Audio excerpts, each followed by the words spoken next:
Bismillahirrahmanirrahim. Assalamualaikum warahmatullahi wabarakatuh. Salam sejahtera buat kita semua. Baiklah Pak Guru, kembali lagi untuk melanjutkan materi pembelajaran, yaitu pada mata pelajaran penggaraan mesin sepeda motor. Dan untuk mempersingkat waktu, kita lanjut saja ke materi pembelajaran. Baiklah, pada kesempatan ini Pak Guru akan melanjutkan materi tentang pemeliharaan mesin sepeda motor, yaitu materi yang kedua tentang sistem bahan bakar elektronik atau electronic fuel injection atau yang biasa kita sebut dengan sistem EV. Langsung saja, tujuan kita mempelajari sistem bahan bakar elektronik pada sepeda motor. Yang pertama yaitu siswa dapat menjelaskan konsep dan prinsip kerja sistem EV pada sepeda motor.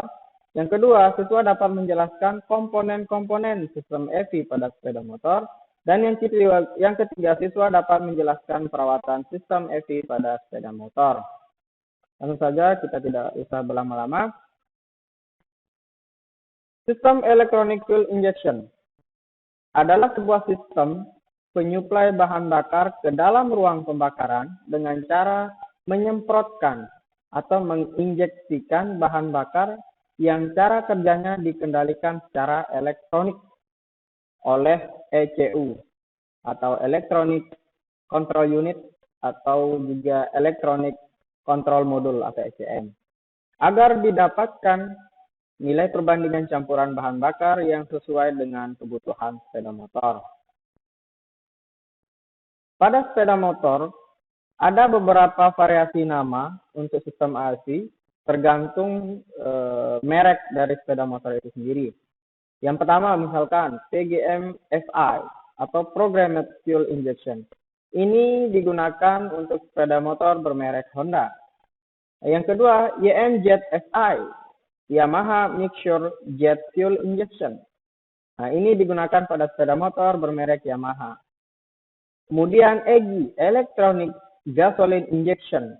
Ini digunakan pada kendaraan yang menggunakan bahan bakar gas. Kemudian EPI, Electronic Petrol Injection. Ini juga digunakan pada kendaraan yang menggunakan bahan bakar jenis petrol. Jadi kesekian nama-nama sistem EV pada merek-merek tertentu ini berbeda-beda. Akan tetapi secara fungsi dan tujuan kerjanya itu sama semua. Yang membedakan hanyalah nama-namanya saja. Selanjutnya, keunggulan sistem EV.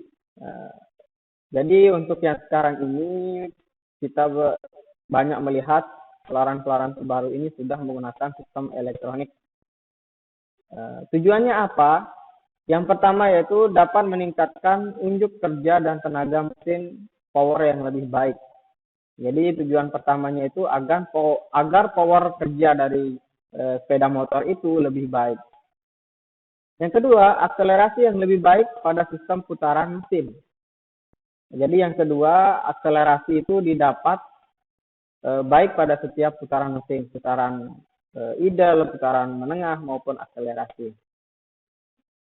Yang ketiga, pemakaian bahan bakar yang lebih irit. Nah, jadi jargonnya sistem electronic fuel injection ini adalah ekonomis atau irit bahan bakar ketimbang dengan sistem bahan bakar konvensional yang menggunakan karburator. Nah, kemudian yang selanjutnya, menghasilkan kandungan racun emisi gas buang yang lebih sedikit sehingga bisa lebih ramah terhadap lingkungan. Nah, ini yang digadang-gadangkan oleh pemerintah, tujuannya adalah agar emisi gas buang hasil pembakaran kendaraan itu lebih berkurang. Dengan sistem EV ini, harapan pemerintah adalah untuk mengurangi gas buang atau emisi di lingkungan kita. Yang selanjutnya, lebih mudah dihidupkan pada saat lama tidak digunakan atau ketika mesin dingin. Jadi sistem EV ini keunggulannya itu lebih cepat hidup ketika mesin dingin ketimbang sistem konvensional karburator. Kalau sistem konvensional karburator itu ketika lama tidak digunakan, pasti akan lama capek kita menghidupkan. Yang selanjutnya, pada sepeda motor yang dilengkapi dengan bank angel sensor atau BAS, kendaraan akan mati jika terjatuh atau roboh sehingga kecelakaan yang lebih parah dapat dihindari. Itulah keenam keunggulan sistem EV yang tidak dimiliki pada sistem konvensional yang menggunakan karburator. Nah, akan tetapi, walaupun punya keunggulan, ada beberapa kelemahan sistem EV. Yang pertama yaitu sensitif terhadap kotoran, tegangan, atau konektor yang terputus. Jadi sistem EV ini dia memiliki sensor-sensor yang sensitif terhadap kotoran. Jadi jika terdapat kotoran di sensornya, maka biasanya terjadi malfunction atau tidak berfungsi. Yang kedua, perawatan dan perbaikan harus dilakukan di bengkel resmi atau bengkel yang memiliki perawatan khusus. Jadi sistem EV ini tidak bisa kita melakukan perawatan sensor-sensornya di bengkel-bengkel pinggir jalan. Jadi ada bengkel khusus yang memiliki peralatan-peralatan khusus. Kemudian, komponen atau spare part yang berbasis elektronik sangat sensitif terhadap air dan terkena banjir. Nah, jadi ini kelemahannya adalah jika kita terlalu sering membersihkan dengan air, menyemprotkan, kemudian terkena sensor-sensor, maka ini akan berpengaruh pada kinerja dari sensor-sensor itu.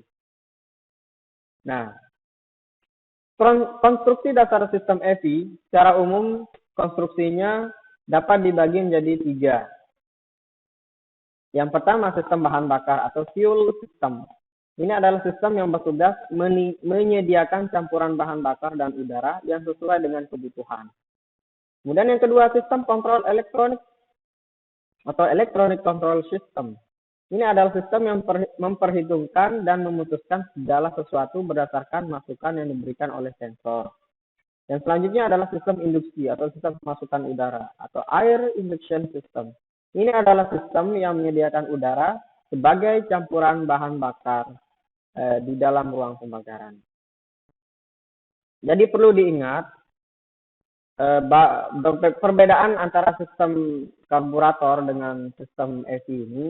Kalau sistem karburator, bahan bakar dan udara itu tercampur dulu di dalam karburator, baru dimasukkan ke dalam ruang pembakaran.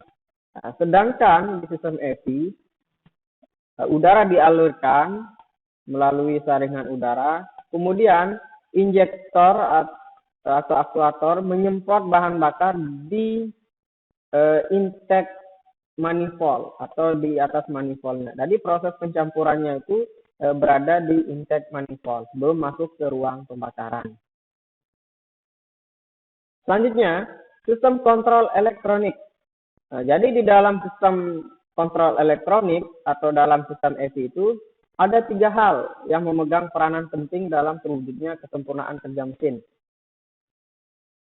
Ada namanya sensor.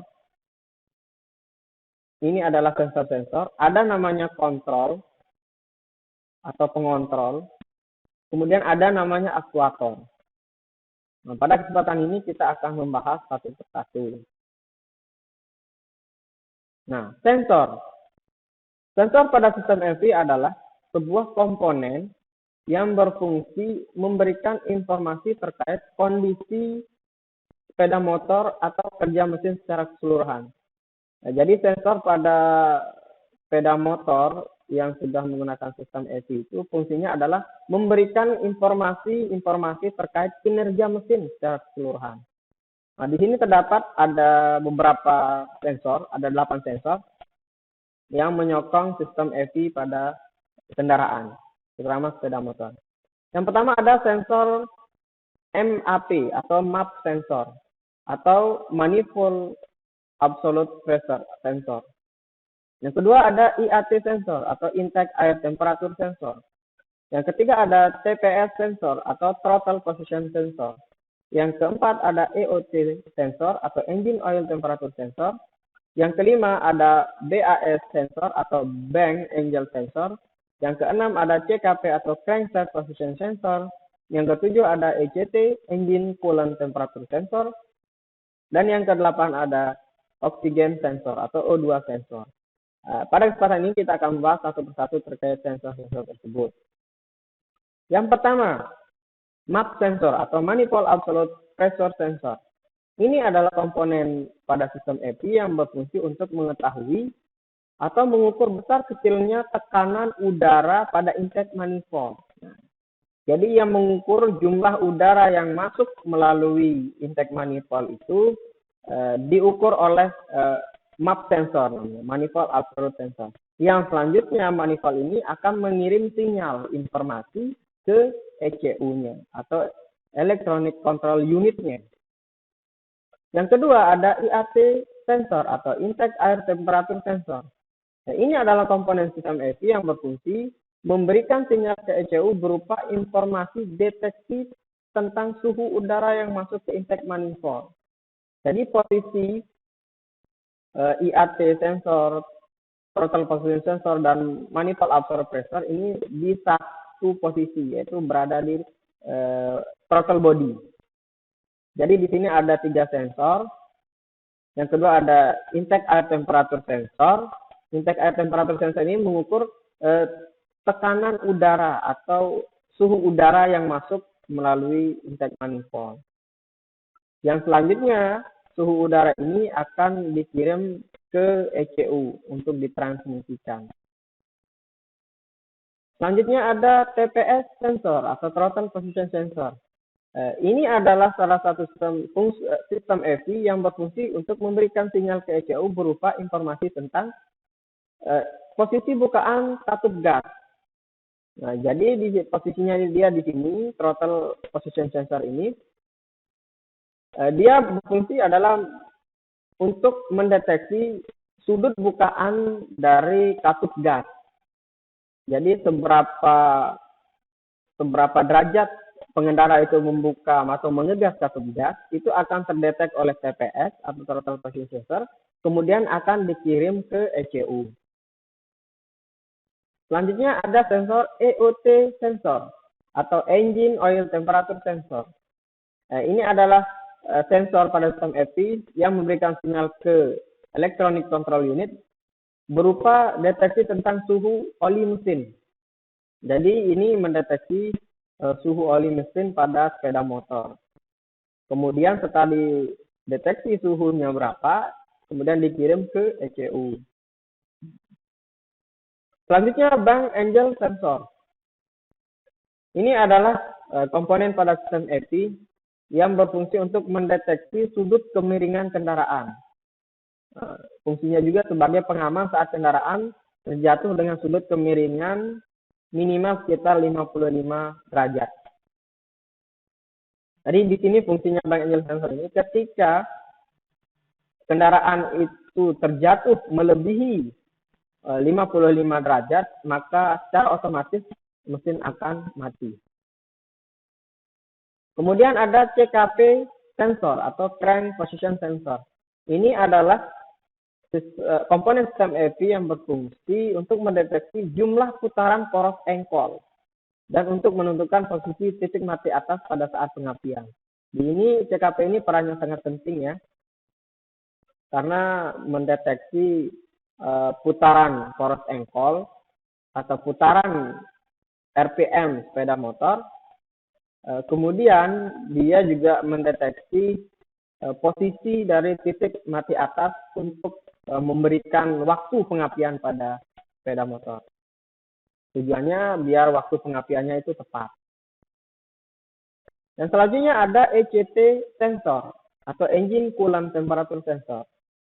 Ini adalah komponen sistem EPI yang berfungsi untuk mendeteksi suhu air pendingin yang selanjutnya akan digunakan oleh ECU. Yang pertama untuk mengatur campuran bahan bakar, kemudian mengatur putaran idle ketika dingin, kemudian mengatur suhu atau derajat pengapian.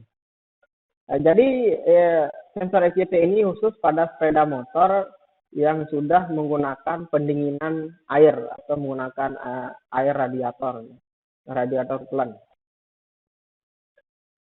Catatannya adalah ECT ini hanya digunakan pada engine dengan sistem pendinginan air, sudah Bapak jelaskan tadi. Selanjutnya O2 sensor atau oxygen sensor. Nah, ini adalah komponen pada sistem EV yang berfungsi untuk mendeteksi kandungan gas buang yang digunakan pada sistem closed loop.